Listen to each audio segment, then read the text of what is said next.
welcome back to episode 4 of Real Talk now. And why does my voice always go high when I'm doing an intro? Like, it happens every time. Like, I don't even mean it, it just goes naturally high. But today's big question is, what really counts as cheating? Because I remember sitting with my friend and we were speaking about what subjects I could talk about within the channel and stuff.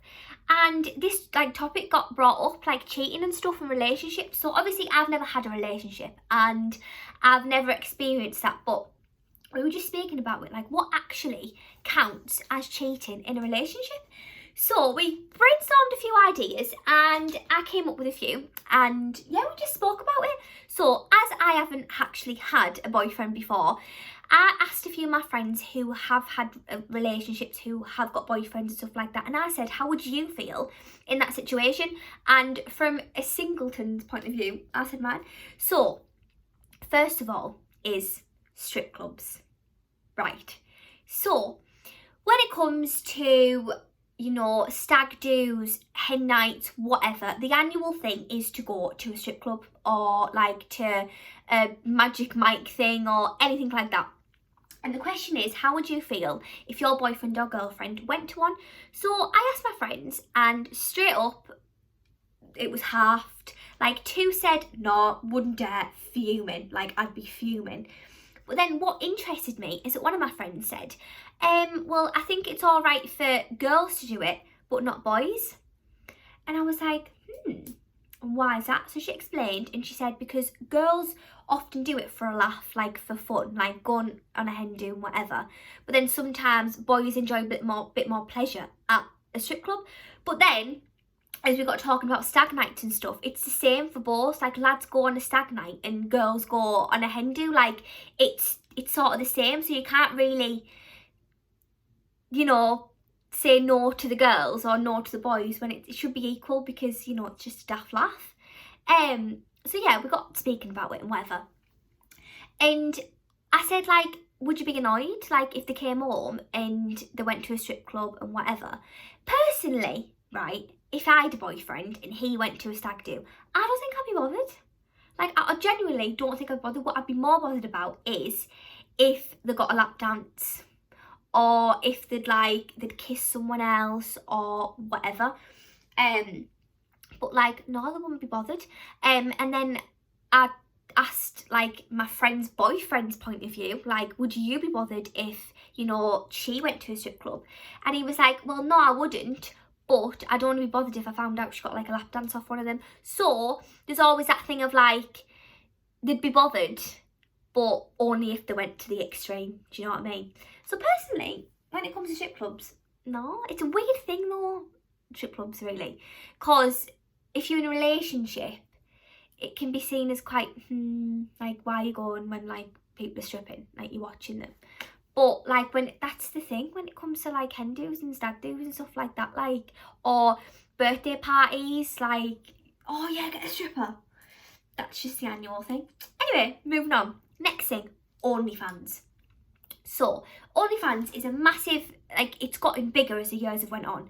It's a massive online organisation, and what it is, well, I wouldn't say organisation, like a website, where people sell pictures of themselves. You don't have to show your face, you can show your face. There's always that saying, no face, no case.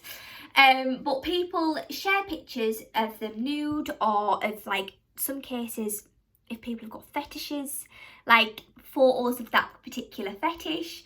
And you get money for it. And I remember watching a documentary by Ellie Flynn, and she really delved deep into it, about like OnlyFans and what it was and stuff like that. And I've known people who've done OnlyFans, and they've said to me that they rein in a lot of money, like a lot, and it is astounding how much people are willing to pay for pictures. Like, it's crazy. Like, yeah. So I remember like speaking with my friends about it, and I was like, what would you say if your boyfriend came to you and said, look, or girlfriend, look, I'm going to start this OnlyFans page because I'm really struggling on money and I really need like some source of income, and you won't see my face, it's only pictures of my body, or it's only pictures of my feet or whatever, and like, how would you feel? So I asked my friend, and she said, personally, I wouldn't feel like it's a bad thing, because if that's if they're really, really bad on money and you can't see the face or you can't see anything, then she thinks that's acceptable, that's fine. And they're just getting in money because you earn a lot from selling feet pictures or body pictures. And then I asked one friend and she said no. She had no way. She went, why would, there's other sources of money and there's places where you can go to get help and stuff. So why would you feel the need to go on an OnlyFans account where that's your spouse on there? Like, your boyfriend and girlfriend are on OnlyFans. Like, it's a site for people you know, do something with those pictures. And it was mad. It was like agree and then disagree. And it was two completely different opinions. Personally, part of me does think, right, yeah, sometimes when it comes to like, I'm all for body image, positivity, flaunt your body off, whatever. But the thing that worries me is you don't know who's watching you and you don't know who's actually like looking at your pictures. Like, you don't. And the fact that they're willing to pay that much for like practically nothing sometimes of pictures, like, I don't know, it's a mad sight. And I can't believe what I don't agree with, get your words out, what I don't agree with is, when I watched this Ellie Flynn documentary, when she went into it, there was people as young as 16 on there. So when you go on, you don't have to really put your ID in. I'm not giving anyone any ideas, by the way. But when you go on, sometimes you don't have to use like an actual ID. You can get away with putting a fake ID in. And there was people as young as 16 on there, and it even went down to 14 years old. And that's one thing I do not agree with. Like, that it's shocking that younger people are on there. And like, you can argue and say that people are taking advantage of them, but then you can argue and say, well, it's their choice, they shouldn't be on there.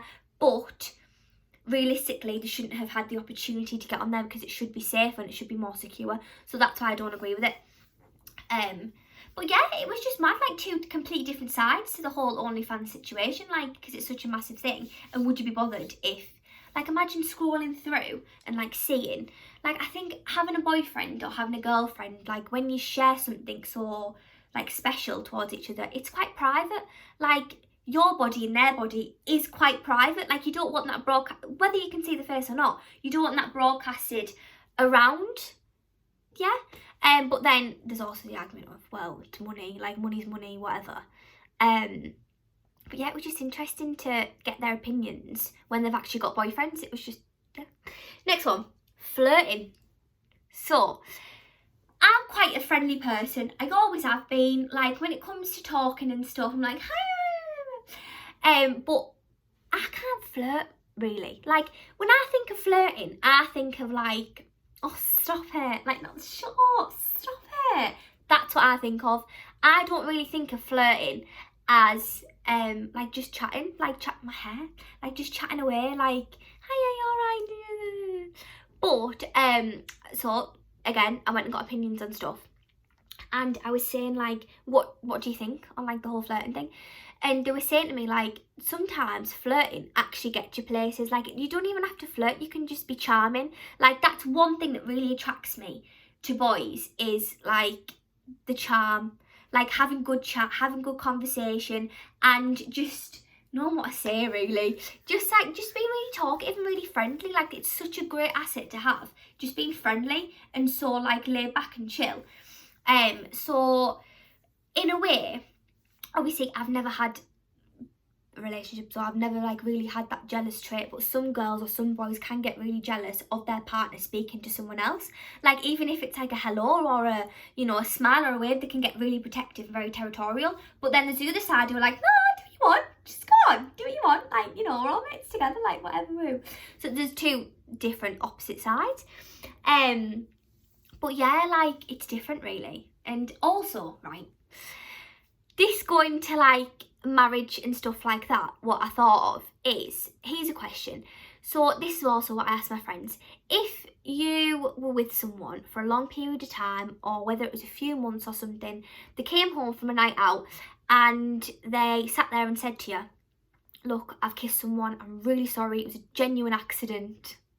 Like, you can't accidentally kiss someone, but like, I didn't mean it, I was off my face, like that sentence right there, I'm off my face, that's not an excuse. When I'm like, if I've ever been drunk or like tipsy or whatever, I still know what I'm doing and I still know myself. If anything, I'm more aware.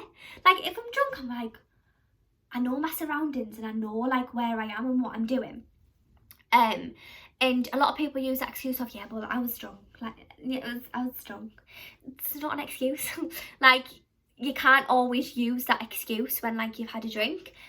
So say if you were with someone for a long period of time and they came home and they were like, look, I've slept with someone, I'm so sorry, like told you straight away, would you forgive them?